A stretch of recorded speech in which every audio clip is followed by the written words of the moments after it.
السلام علیکم، میں ہوں طلحہ اور آپ دیکھ رہے ہیں ایچ ایم سینس۔ آج کی ویڈیو میں ہم آپ کو 5 دنیا کے سب سے خطرناک انسانوں کے بارے میں بتانے والے ہیں، اور نمبر 1 پر آنے والا تو سب سے ہٹ کر ہے۔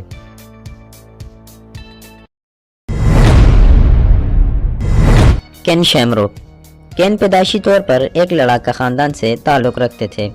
کین کی پیدائش 11 فروری 1964 میں کینتھ وین میں ہوئی۔ یہ ایک غریب خاندان میں پیدا ہوئے۔ انہوں نے اپنے کیریئر کو سدھارنے کی کوشش کی اور ایک مکس مارشل آرٹس میں حصہ لیا۔ ان کے پاس UFC championship, world wrestling federation, WWE، WWF اور بھی دیگر non stop fighting championship شامل ہیں۔ اپنے ابتدائی کیریئر کے دوران ABC نیوز نے کین شیمروک کو دنیا کا سب سے خطرناک انسان بنا دیا تھا۔ کین نے جو بھی اپنے منہ سے کہا وہ سب سچ کر دکھایا۔ آپ کو بتاتے چلیں کہ کین ایک ریٹائرڈ پروفیشنل ریسلر ہیں۔ وہ ورلڈ کا فرسٹ UFC سپر چیمپئن بن گیا۔ بعد میں کین کو ورلڈ ہیوی ویٹ چیمپئن کے خطاب سے نوازا گیا، اور اگر کین کو دنیا کا نمبر 1 مکسڈ مارشل آرٹس کہہ دیا جائے تو اس میں کوئی حرج نہیں ہوگا۔ اور 1998 میں کین کنگ آف دی رنگ بھی رہ چکے ہیں، اور کین کو اپنے وقت کے بہترین ریسلرز میں سے ایک سمجھا جاتا ہے۔ کین کسی فائٹ سے نہیں ڈرا کرتے تھے۔ یہ ہر فائٹ میں اپنا سر اونچا کر کے جایا کرتے تھے، اور زیادہ تر فائٹس میں انہوں نے اپنا زور لوگوں کو دکھایا تھا۔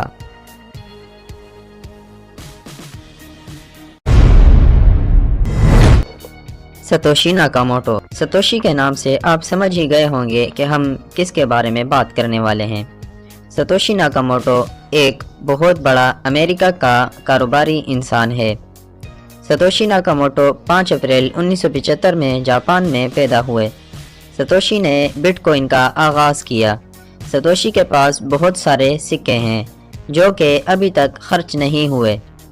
وہ ان کے ساتھ کیا کرنے کا امکان رکھتا ہے اور یہ بٹ کوائن دنیا کو کیسے متاثر کر سکتے ہیں، یہی بات ایک تبصرہ نگار سے متاثر ہوا تھا جو اس بات پر پریشان تھا کہ ہم ستوشی کے ارادوں کے بارے میں زیادہ نہیں جانتے ہیں۔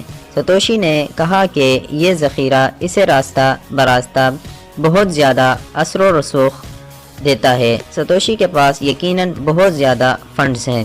ستوشی اس وجہ سے بہت خطرناک بن جاتا ہے کہ اس نے ایک ایسے کوائن کا اس دنیا کو تعارف کروایا ہے جسے کوئی نہیں جانتا تھا، بلکہ کسی کو اس کا آئیڈیا تک نہیں تھا۔ ستوشی ایک عقل مند اور بہت بڑے کاروباری انسان ہیں۔ اگر ان پر بات کی جائے تو یہ کسی چیز پر نہیں ڈرتے۔ اگر ان کے کاروبار میں کوئی گھستا یہ اسے بالکل ختم کر دیا کرتے تھے۔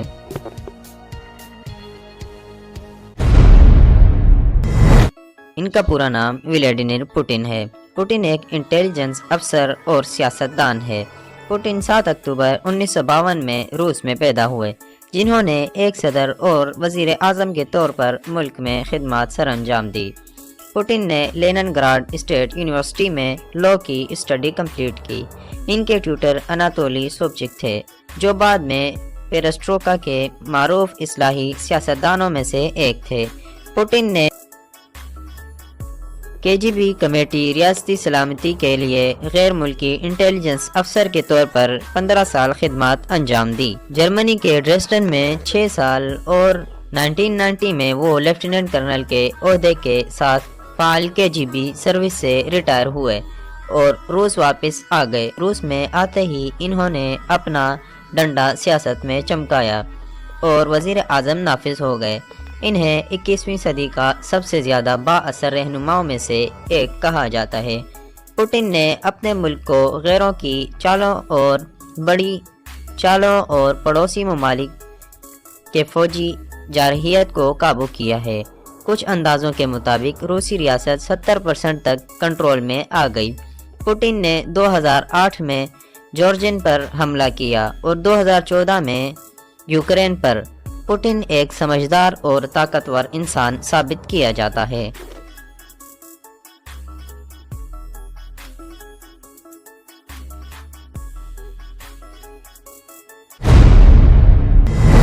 اشرف پرویز کیانی۔ پرویز کیانی 20 اپریل 1952 میں پنجاب کے علاقے گجر خان میں پیدا ہوئے۔ یہ ایک نڈر فوجی تھے اور ہر کہیں چیز پر عمل درآمد ہوتے تھے۔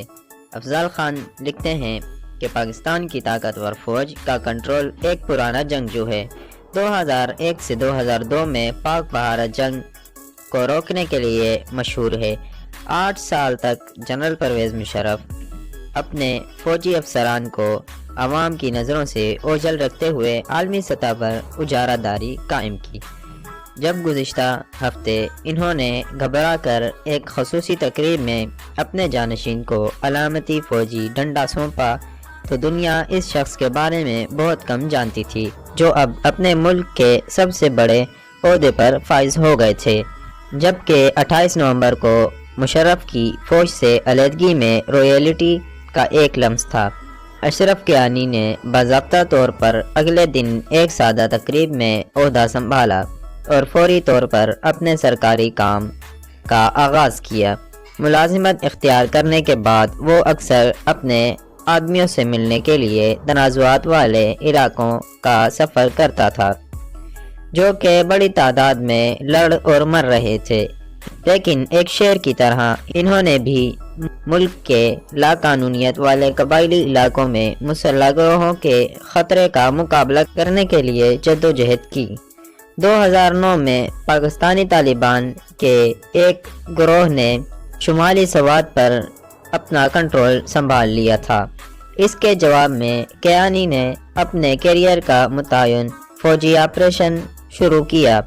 ان کی نگرانی میں طالبان کو واپس قبائلی علاقوں میں بھگا دیا گیا اور یہ سوات کے لوگوں کے دلوں پر راج کر گئے، اور اس طرح انہوں نے پاکستان کو اپنے ملازمت کے دوران بہت اچھے طریقے سے سنبھالا۔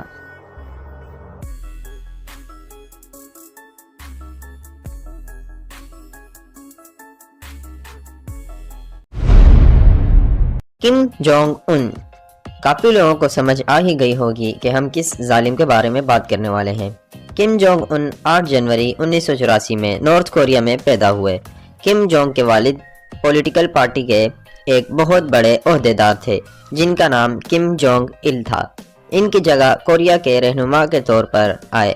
کم جونگ il کے 3 بیٹوں میں سے سب سے چھوٹے کا نام کم جونگ ان ہے۔ کم جونگ ان نے اپنی زندگی بیشتر حصہ عوام کی نظروں سے باہر گزاری اور ان کے بارے میں عوام کو بہت کم معلوم تھا۔